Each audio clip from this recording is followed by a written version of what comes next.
돌린이 영상을 처음 보게 됐고 다마꼬치 강의를 듣게 됐는데 월 1,000만 원이 어느 정도 뭔가 기준이 된 것 같은데 그거는 넘는 수준이라고. 돌린님도 이제 아이템 발굴에 대해서 영상을 많이 찍으셨는데 제가 추가적으로 3가지 정도 말씀을 드리고 싶은데 일단 첫 번째는 돌린님이 강조하신 것처럼 X랑 그래서 을 많이 쌓아야 된다고 생각합니다. 그렇죠. 사업을 시작한 지 1년이 조금 넘었는데 벌써 월 매출이 엄청나다 들었습니다. 자기소개 부탁드립니다. 안녕하세요. 저는 25살이고 다마꼬치 수업을 듣고 사업을 시작하게 된 박래환이라고 합니다. 지금 현재 성과를 간략하게 소개해 주시면 좋을 것 같아요. 그렇게 대단하진 않지만 뭐 요즘 그래도 월 1,000만 원이 어느 정도 뭔가 기준이 된 것 같은데 그거는 넘는 수준이라고 말씀드릴 수 있을 것 같아요. 제가 알기로는 그것보다 훨씬 넘는 걸로 알고 있습니다.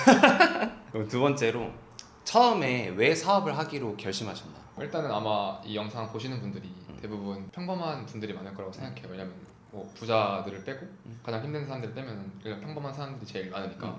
저도 사실 되게 평범했거든요. 어렸을 때만 해도. 그래서 제가 뭔가 유튜브나 책을 보면서 대단한 사람들의 스토리를 볼 때마다 아, 이 사람들 진짜 대단하다 라는 생각이 들었지만 근데 나는 이 사람들처럼 할 수 있을까? 약간 이런 항상 좀 그런 의심이 들었던 것 같아요. 그래서 저는 사실 비범해지고 싶다는 생각을 항상 했었던 것 같아요. 그래서 저의 첫 번째 시도는 좋은 대학교를 가보자 라고 하는 거였는데 그래서 고등학교 때 공부를 되게 열심히 했는데 어쨌든 간에 결국에는 제가 목표하는 대학교에 가지 못했고 또 제 기준에서는 평범한 대학교에 가게 됐어요. 그래서 이제 그렇게 군대를 가게 됐는데 근데 뭔가 이제 군대도 평범한 일반 사람들이 가는 것처럼 일반 부대를 가게 되면 또 이렇게 평범하게 인생이 흘러가는 것 같아서 뭔가 새로운 도전을 해보자 라고 해서 이런저런 것들을 알아보다가 처음에는 제가 이제 해군의 UDT를 지원하려고 했었는데 수영을 못해가지고 그래서 좀 다른 걸 찾아보다가 특전사라는 부대가 있다라고 들어서 거기서 이제 가면은 그래도 좀 남들과는 다른 특별한 군생활을 할 수 있지 않을까 싶어서 거기에 이렇게 병사로 입대를 하게 됐습니다. 그래서 일단 어쨌든 가긴 했는데 제가 그 처음에 딱 부대에 들어갔을 때 처음 들은 말이 야 씨발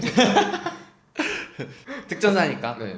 뭐 그 이후로도 여러 가지 에피소드들이 있었는데 처음에는 좀 힘들었지만 어쨌든 어느 정도 시간이 지나고 나니까 나름대로의 자부심도 생기고 내가 뭔가를 하고 있다라는 생각이 들기도 하면서 뭔가 내가 전역을 하고서 다시 사회로 돌아갔을 때도 좀 이렇게 내가 자부심을 느낄 수 있는 일을 하고 싶다라고 생각이 들어서 그때부터 이제 사업에 대해서 관심이 생겨서 공부를 하기 시작했습니다. 그래서 제가 군대에서 가장 처음 한 게 아무래도 유튜브가 가장 접근성이 높다 보니까 유튜브에서 이제 돈을 많이 벌었다고 하는 사람들이나 아니면 뭐 사업가 분들 나와서 하는 말씀들을 많이 듣고 그분들이 이제 공통적으로 강조하시는 게 책 읽기랑 글쓰기더라고요. 그래서 책 읽기랑 글쓰기를 일단 또 무식하게 했습니다. 그러다가 이제 전역할 때쯤 돼서 돌린이 영상을 처음 보게 됐고 그래서 저랑 나이도 똑같고 한데 사업을 잘 하고 있는 모습이 멋있게 보여서 그런 강의를 신청하게 됐었고 그리고 딱 전역하고서 얼마 안 있어서 다마꼬치 강의를 듣게 됐는데 그때 제가 이제 전역을 한 지가 얼마 안 돼서 그런지 모르겠는데 그냥 핑계 없이 돌린님이 시키는 대로 그냥 그대로 다 하나부터 열까지 했던 것 같아요.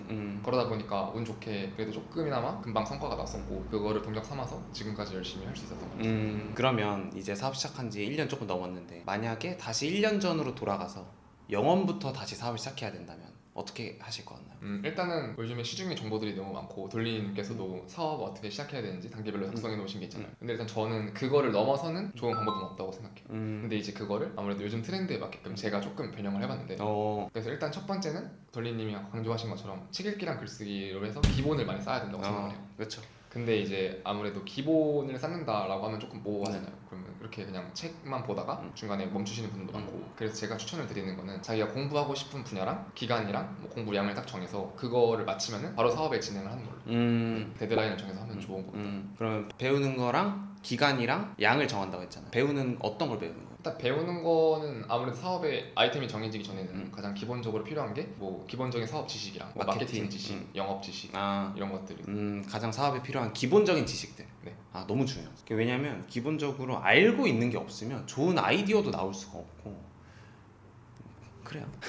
그 다음에는 이제 아이템 발굴을 해야 돼요. 근데 이제 아이템 발굴이라고 하면은 사람들이 좀 많이 모호하게 생각하는 부분인 것 같아요. 돌린님도 이제 아이템 발굴에 대해서 영상을 많이 찍으셨는데 그런 내용들은 기본적으로 다 지키고 제가 추가적으로 3가지 정도 말씀을 더 드리고 싶은데 일단 첫 번째가 자기 흥미랑 취향이랑 조금이라도 연관이 있는 게 좋은 것 같아요. 왜냐면은 아무리 돈을 벌기 위한 일이라고 해도 자기 흥미랑 취향이 너무 적성이 안 맞거나 하면은 저는 그 분야에 대해서 절대로 성과를 낼 수 없다고 생각하거든요. 전문 기술이 있으면 제일 좋겠지만 만약에 전문 기술이 없다면은 자기가 한번 배워보고 싶었다거나 아니면은 조금 적성에 맞는다고 생각하는 것들 그런 것들을 위주로 아이템을 선택하면 좋은 것 같습니다. 그러니까 내가 좋아하는 것도 아니고 잘하는 것도 아니면 보통 중간에 빨리 포기하게 되더라고. 흥미도 없고 하니까 사업이 되게 힘들잖아요. 특히 어느 정도 안정권에 들어가면 별로 안 힘든데 맨 처음 시작할 때가 가장 힘들어. 근데 그때 성과가 빨리 안 나면 대부분 사람들이 내가 좋아하거나 잘하는 게 아니면 금방 포기해. 그래서 맨 처음에 좋아하는 거랑 잘하는 걸 어느 정도 잘 결합을 시켜서 시작을 하게 되면 좀 더 성과가 잘 안 나고 좀 더디더라도 확실히 더 오래 할 수 있는 동력이 되죠. 그리고 두 번째 중요한 게 저가 시장이랑 고가 시장이랑 골고루 형성된 아이템을 고르는 게 제일 중요한 것 같아요. 그래서 이제 판매하시는 로고 서비스 같은 경우에도 플랫폼에서 판매하는 3만 원짜리 서비스부터 고가의 브랜딩 몇 천만 원 하는 서비스까지 준비가 되어 있는데 맞아. 그렇게 돼 있어야지 자기가 처음에 저가로 시작해서 사업을 좀 디벨롭해서 나중에는 고가 서비스로 판매를 하면서 사업을 확장할 수 있다고 생각해서 그거 두 가지 정도는 지키면 좋은 것 같습니다. 맞아. 가격으로 승부만 볼 수 있는 아이템들이 있거든. 그게 보통 관여도가 떨어진 제품들, 물티슈 이런 것들. 우리가 물티슈가 인생에 큰 영향을 미치지 않잖아. 그러니까 보통 그런 것들은 고객이 느끼기에도 관여도가 떨어지니까 그냥 단순히 저렴한 제품을 그냥 선택한단 말이야. 근데 보통 저가부터 고가까지 다양하게 이루어져 있는 시장은 관여도가 되게 높은 상품들. 로고 디자인도 그렇고 뭐 상세 페이지도 그렇고 인테리어도 특히 그렇고. 인테리어도 저가도 있지만 확실하게 내가 한 번 살 집에 오래 산다는 느낌으로 하면 되게 비용을 많이 내잖아. 그래서 그런 식으로 관여도가 높은 제품들이 보통은 시장에서 가격이 다양하게 형성이 되어 있으니까 그런 제품을 고르는 게 확실히 좋죠. 세 번째는 이제 아이템을 선정했으면은 일단 무작정 시작을 하는 게 제일 중요하다고 생각을 해요. 아이템을 정해도 계속 준비만 하다가 포기를 하는 사람들이 많은데 일단 저는 만약에 아이템을 정했으면은 홈페이지 만들 필요도 없어요. 홈페이지 만들면 너무 오래 걸리고 지치고 힘드니까 그냥 플랫폼 같은 거에 자기 서비스를 등록을 해놓고 그거를 랜딩 페이지 삼아서 무료 마케팅부터 하나씩 시작을 하는 거죠. 무료 마케팅을 하면 어떤 것들이 있나요? 다양하게 있겠지만 카페 마케팅을 한다던가 아니면 자기 회사 이름으로 브랜드 블로그를 작성한다던가 그렇게 해서 트래픽을 만들어서 처음에 저는 빠르게 성과를 내는 게 제일 중요하다고 생각합니다. 작은 것부터 시작해서 순서대로 이렇게 차근차근 가서 나중에는 뭐 자기 회사만의 홈페이지도 만들고 유료 마케팅도 해보고 그렇게 점점 차근차근 올라가면 되는 거죠. 그래서 마케팅도 해서 차근차근 올라갔어요. 그거 어떻게 해요? 근데 일단 저는 여기서 동기부여가 한 번 더 필요한 시점이라고 생각해요. 그래서 만약에 자기가 어느 목표하는 수준의 뭐 목표를 달성했다면 수익을 그러면 이제 자기가 뭐 그동안 갖고 싶었던 걸 한번 사본다던가 아니면 사업에 다시 재투자를 한다던가 해서 환기를 시켜줄 필요가 있는 것 같아요. 그렇게 해서 다시 동기부를 좀 충전을 하고 다음에 이제 돌리니 공식에서는 하나씩 최적화를 하는 거예요. 이제 저희 사업의 구조들이 어떤 게 있고 각 영역에서 내가 최적화할 수 있는 게 어떤 것들이 있나 하면서 하나씩 최적화를 하는 과정이 필요한 것 같아요. 그렇죠. 너무 중요하죠. 그리고 이제 그 다음에는 돌리님은 바로 채용을 하라 이렇게 말씀하셨는데 저는 요즘 트렌드에서는 채용을 하기 전에 한 가지 단계가 더 추가되어야 된다고 생각합니다. 그게 이제 요즘에 많이 나온 AI나 사스 서비스를 이용을 하는 건데 일단은 채용을 하게 되면은 그 채용한 직원분들의 시간이 저의 비용이잖아요. 그렇죠. 그럼 일단 채용을 하기 전에 그 사람들의 생산성을 최대로 높여놓고 채용을 해야 된다고 생각을 하는데 요즘에는 그런 뭐 GPT도 그렇고 그렇죠. 툴들이 너무 잘 나와 있어서 일단 그런 걸 가지고 내가 할 수 있는 한 생산성을 최대로 높인 다음에 그 다음에 이제 직원을 뽑는 게 필요한 것 같아서 그렇죠. 최적화하는 과정이 너무 중요한데 최적화를 안 하고 일단 직원을 뽑으면 당연히 비효율이 발생하니까. 그리고 이제 그 다음은 채용이랑 아까 말씀하신 것처럼 세무나 좀 공부에 최적화하고 서비스 확정하고 이런 단계인데 사실 제가 거기까지는 아직 많이 경험을 못 해봐서 마지막으로 지금 영원부터 시작하는 사업 꿈나무들이 있잖아. 그 사람들에게 한마디를 해준다면 어떤 말을 해줄 수 있을까?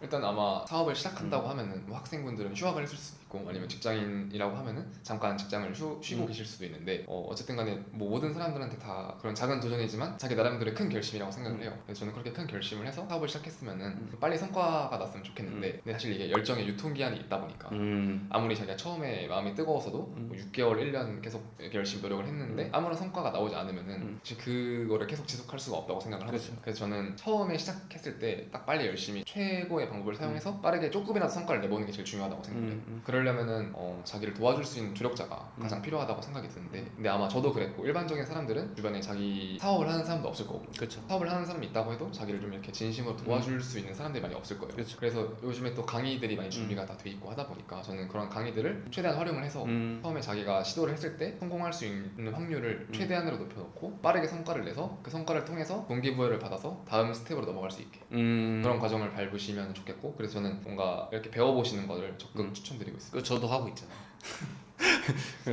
제가 팔고 있는 건 댓글에서 확인하시고 유튜브나 매체상에서 뭐 누구나 월 1,000만 원 벌 수 있다 아니면은 누구든지 하면 될 수 있다 라고 말을 많이 하는데 그렇죠. 저는 사실 그런 말들이 좀 다 무책임하다고 생각을 하거든요. 뭐 그렇게 말을 하는 사람들이 실제로 그 정도 돈을 버는지도 모르겠고 만약에 본인이 그 정도 돈을 번다고 해도 누군가를 가르쳤을 때 그렇죠. 100%의 성과를 만들어줄 수 있다고 보장을 하는 것 자체가 논리적으로 말이 안 되는 것 같아서 맞아요. 그런 것들은 좀 다들 똑똑하게 피해 가셨으면 좋겠고 근데 그럼에도 확률을 높일 수 있는 방법은 결국에는 먼저 경험해본 사람들의 그런 조언들을 듣는 게 도움이 되는 건 확실하다. 그렇죠. 그렇게 말씀드리고 싶습니다. 그러니까 100%는 없어요 인생에 사실. 그러니까 사업한다고 100%잘 되는 것도 아니고, 근데 이건 직장도 똑같고 대학도 똑같잖아요. 근데 사람들이 사업을 시작할 땐 100%잘 됐으면 좋겠길 바래. 근데 예를 들면 우리가 자격증을 공부한다고 해도 열심히 공부하면 당연히 확률이 올라가잖아요. 근데 100%는 없단 말이에요. 근데 자꾸 사업은 리스크가 높다, 사업은 위험도가 높다 이런 얘기가 너무 많으니까 무조건 된다라는 말에 되게 잘 휩쓸리는 것 같아요. 근데 물론 진짜로 무조건 되는 사람도 있겠죠, 성향상. 근데 대부분은 그렇지 않단 말이에요. 결국에는 확률을 높이는 데 집중을 해야 돼요. 우리가 취직을 하기 위해서 확률을 높일 때 어떻게 해요? 여러 곳에 지원하잖아. 그 방법밖에 없어요. 다양하게 시도를 해보고 내가 한 번 시도를 할 때 유의미하게 좀 깊게 시도를 해서 그 확률 자체를 높이면서 그걸 여러 번 반복하다 보면 어느 순간 내가 실력이 쌓이고 하면서 좋은 결과가 올 텐데, 대부분 사람들이 그거 잘 못 견디는 거야. 근데 이제 707 출신이셔가지고 그걸 이제 좀 잘 견디는 거야. 뭐 그래서 어쨌든 오늘은 사업한 지 1년 조금 넘었는데 어느 정도 성과가 잘 나오고, 그리고 배울 점도